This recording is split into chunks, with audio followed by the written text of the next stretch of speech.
Hello to our Ivy podcast listeners. Thank you, as always, for tuning into today's episode. I am your host, Angela Alberti. This is one of these special series that we are focusing on when it comes to female empowerment.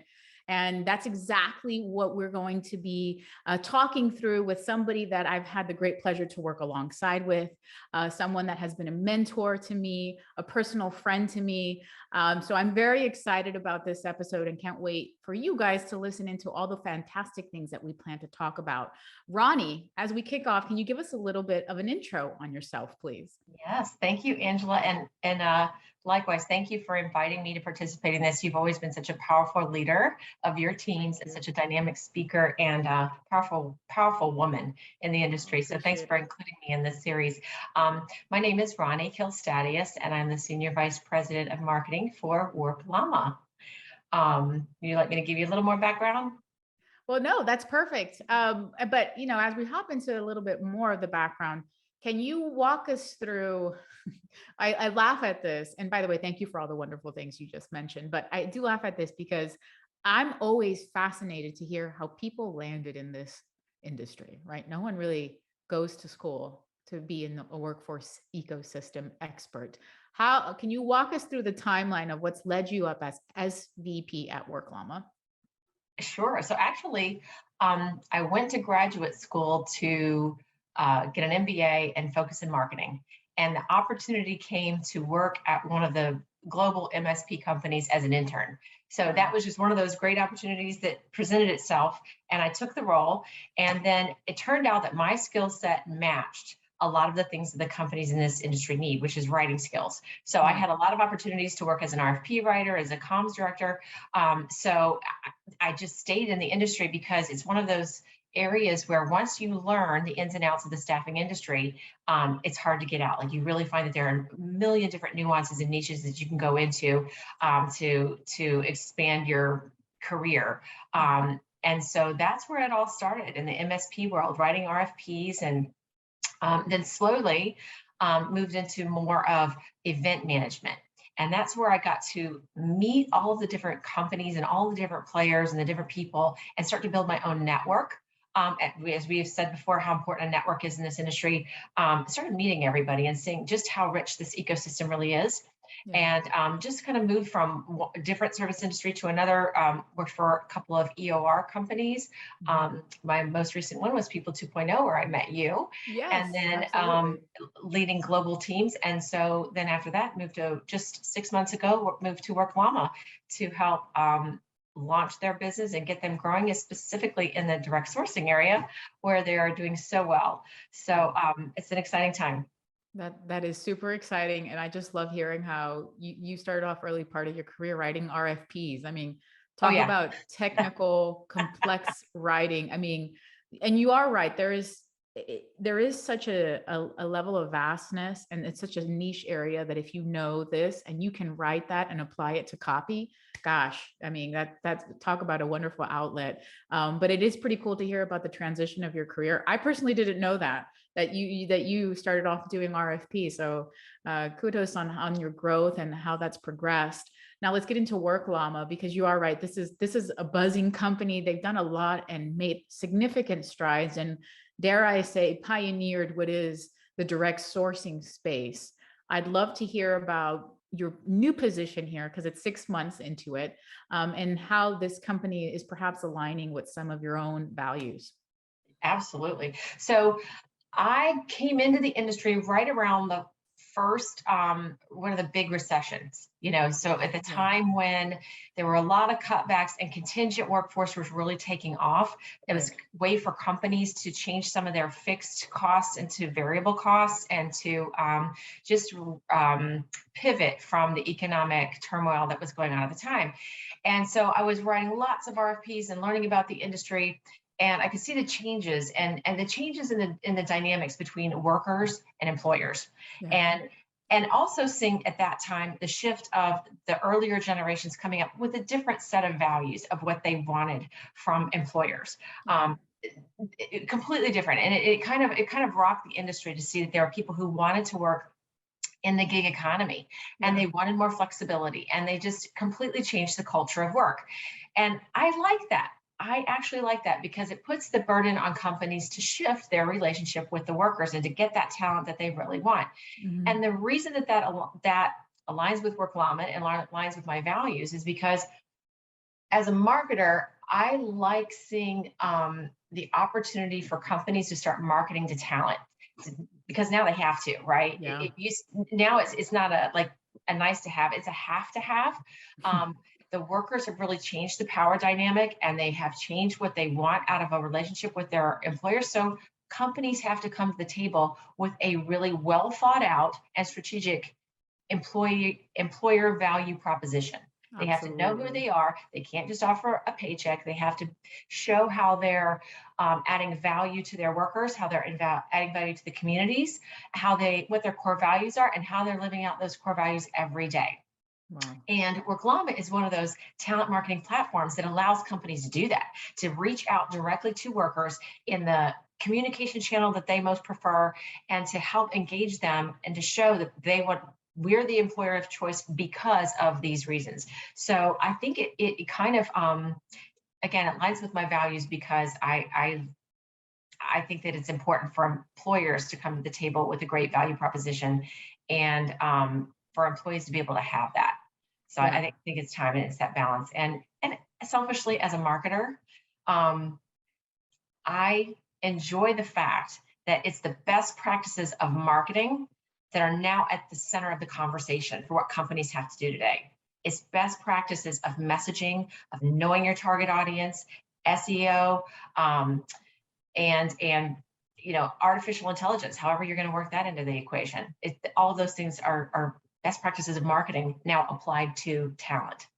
Wow. And can I just say hallelujah to what you just said? I think I almost got goosebumps because that's how much I geek out about this stuff. But you are totally right. And I've had the chance to see WorkLLama in action. Shout out to Salim who gave me the demo. And you're absolutely correct in terms of how it recognizes that who is in the driver's seat at this time. And at least for what we anticipate the foreseeable future, even though the rumblings of what's happening economically is irregardless, I think. But it's the employee, it's the candidate, it is the talent. And coming from an industry that, no offense, because, well, and I know that you won't take offense to this, but it's somewhat antiquated in terms of how the marketing and the approaches in marketing have been done the past No doubt. 30, 20, 15 years. It No really doubt. has made strides significantly since the 2010s, I think, and even more so knowing that direct sourcing is on the rise, that the candidate and the competitive nature within what we do is at the highest ever, that there's simply not enough supply for the demand. So I think it's super exciting to hear about how you've really transitioned into it, and hopefully through this new alignment with WorkLLama, all of these synergies are starting to rise. But what I'd love to hear is also, being that this is a female empowerment series and you've grown the ranks and you've really become this now badass in the marketing space and executive, and certainly that I've really followed and learned a lot from. Can you give us any feedback in terms of what it's been like for you growing as a leader within this space? Yeah, it's been exciting. Every new challenge, sometimes, each one there were always exciting steps and stages in my career. Sometimes they felt bigger than what I anticipated, or bigger, but I've always surrounded myself with really good teams and really smart people, and like you, and making networks and inroads within the organization to find resources that'll help me along the way. As a leader, that's one of the most, I think the first commandment of being a leader is you're not supposed to have all the answers. You're not going to have all the answers. Don't expect yourself to have all the answers, but find the right people and assemble that team behind you and with you, and then enable those people to shine. And that's, I think that's the first commandment of leadership, is just surrounding yourself with the right team, and then getting out of their way so that they can continue to grow and help, and elevate their careers. The true art of delegation. Like Yes. it really is an art form. And I think it's something, that I've personally struggled with because I'm kind of type A. I'd like to do it and I like to know it. I love learning new things. And then, and then sometimes there's this irking, I feel like, just personally, like this imposter syndrome, like, wow, am I supposed to be here? Everyone is like light years ahead of my own, I guess, subject matter expertise. And I'm sure that that's something that you are related to as well. 100%, because the higher that you go in your career, the broader skill sets and the broader of the responsibilities, the projects that you have to manage. You can't be the expert in everything. So you have to have people on your team who know way more than you do. I am not a coder. I don't know how to code websites. I'm not a graphic designer.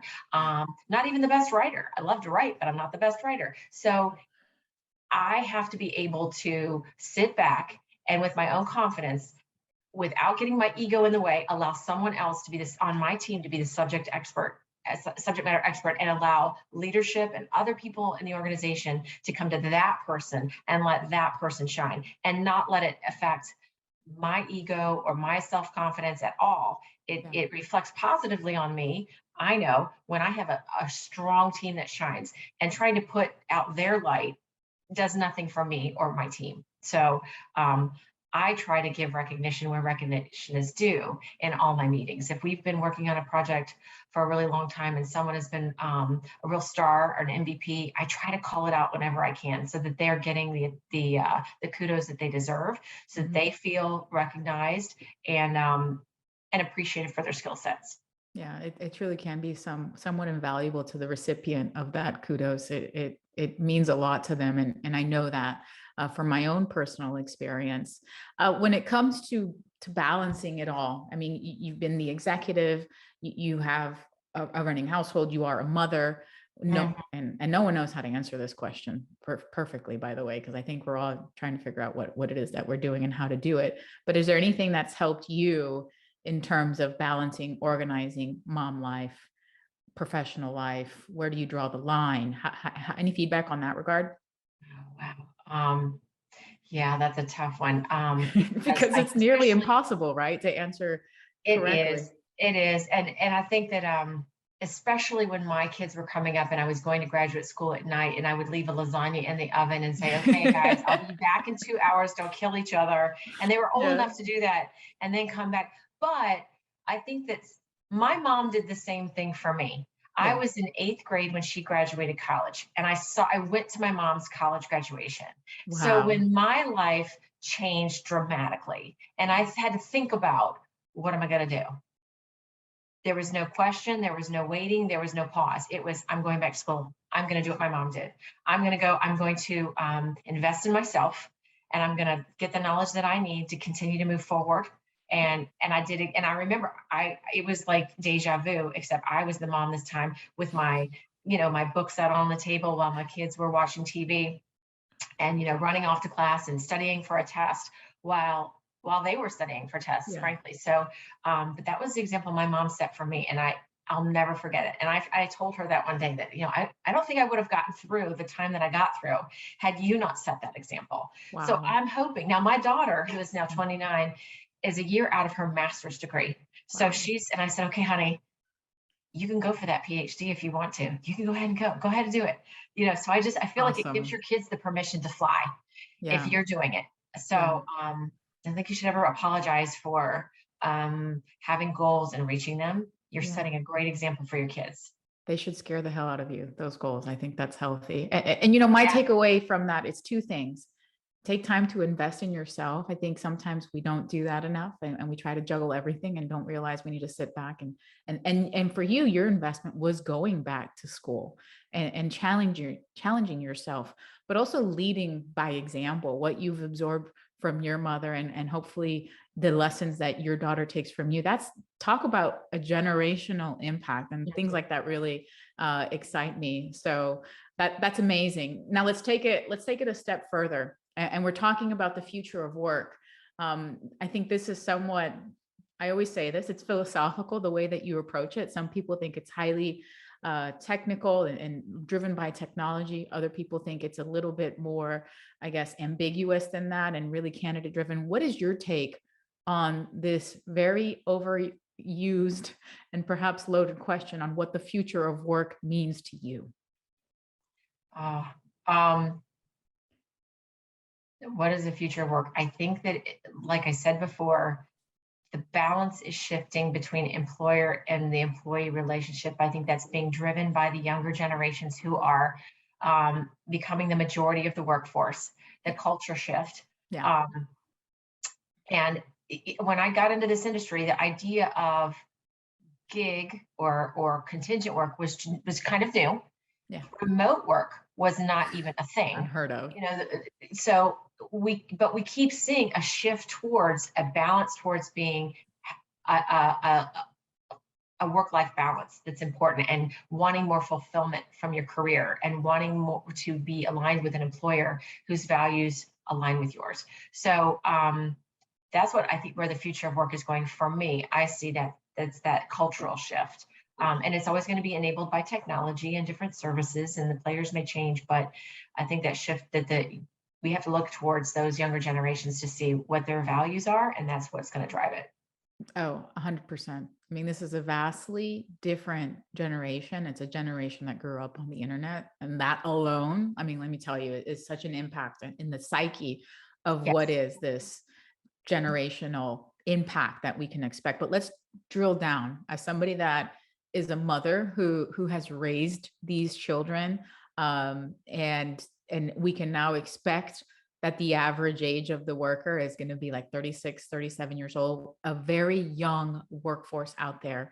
Aside from what you mentioned in terms of how employers can prepare, what are some of those other nuances that you think, because you've raised them, that we can look to expect from this workforce?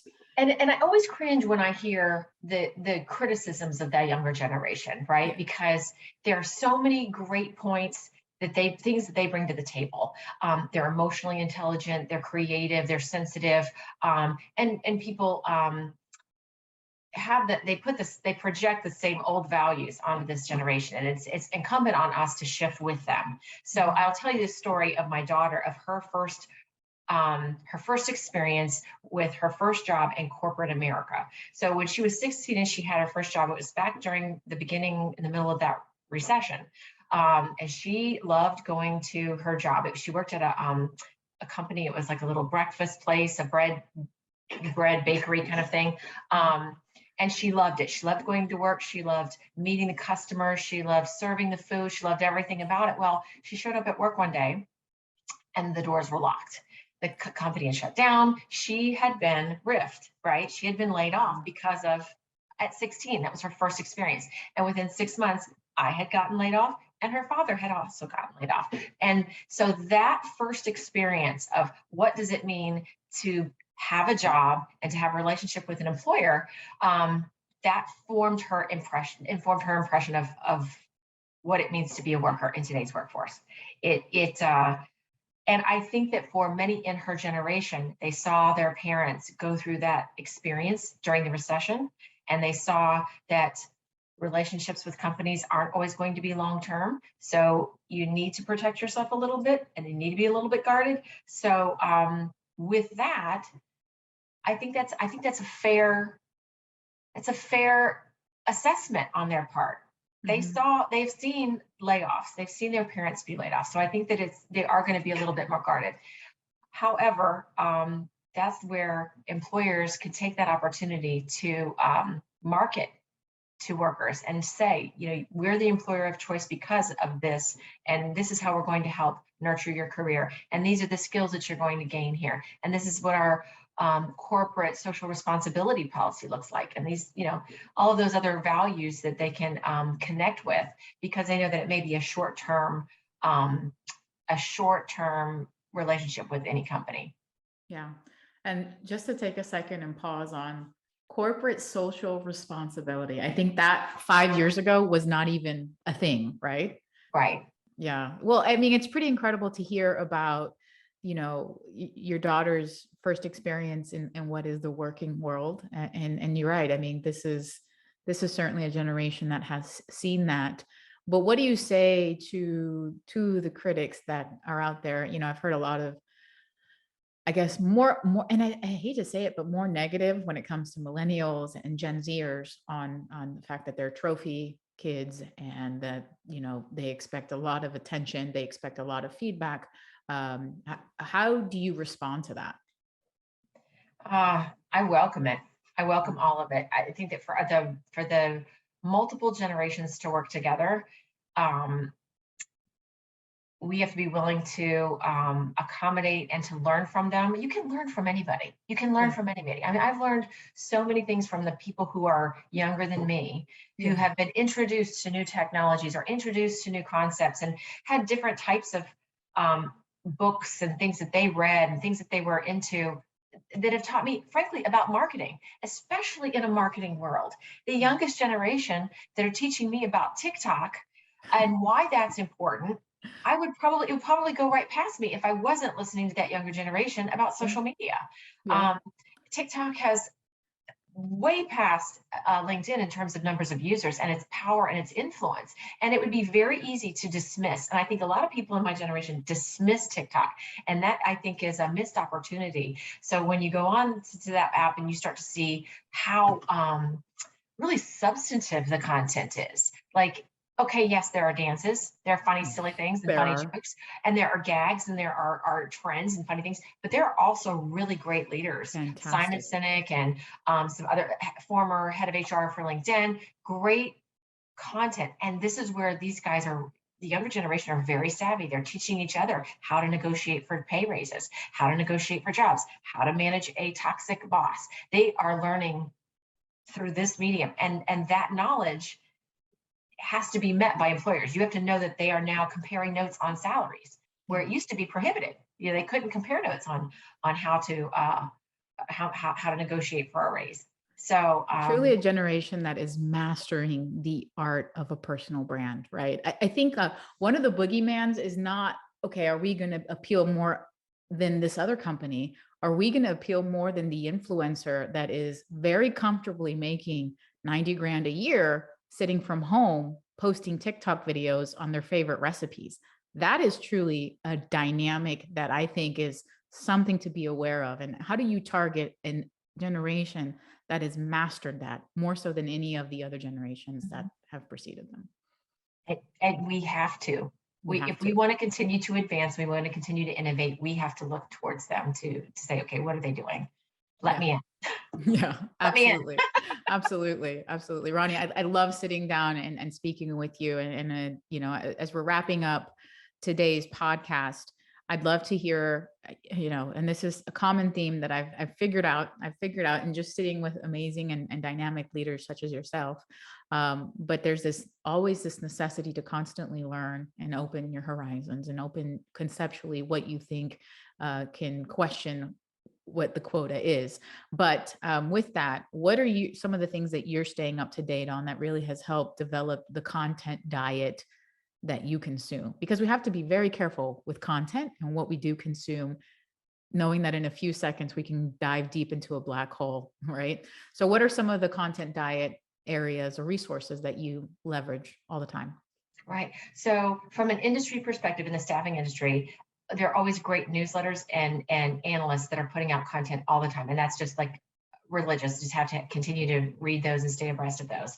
SIA, ASA, Ardent Partners, any, Mhm. you know, the procurement groups out there. I try to always stay up to date on what they're producing.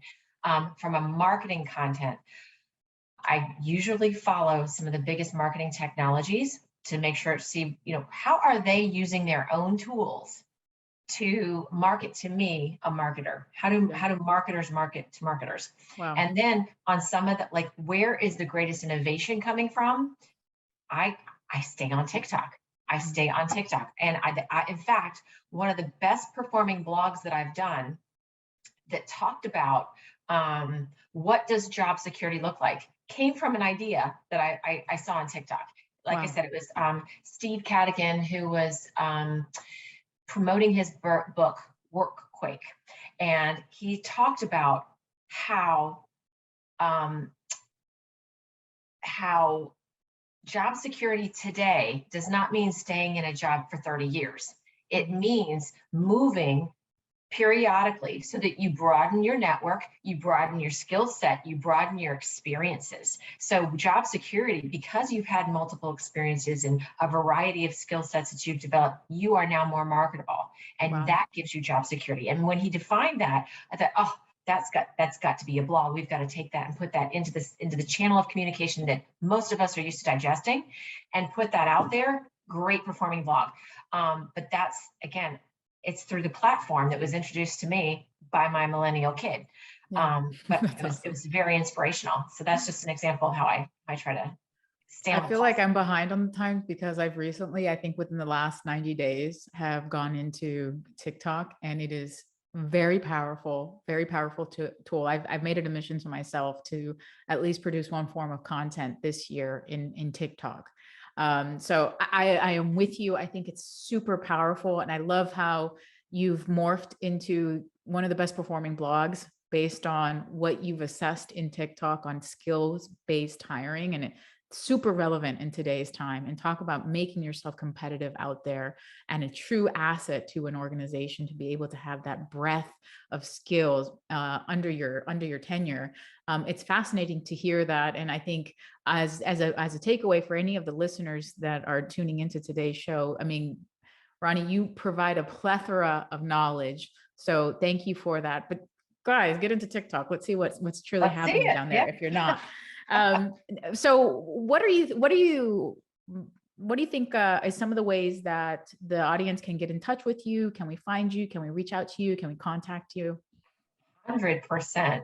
That is another thing of anybody coming into this industry. Network is everything. If you're just getting your toes into the staffing industry, know that you will bump into the same people for the entirety of your career. You're going to keep seeing the same people. So yes, I love meeting and networking with new people. I'm on LinkedIn, Ronnie Kihlstadius, and I'm rkihlstadius at WorkLLama.com. Yeah. Network equals net worth, people. That's truly the saying. And I agree. I think that's a very valuable asset for somebody to have within this space and in general.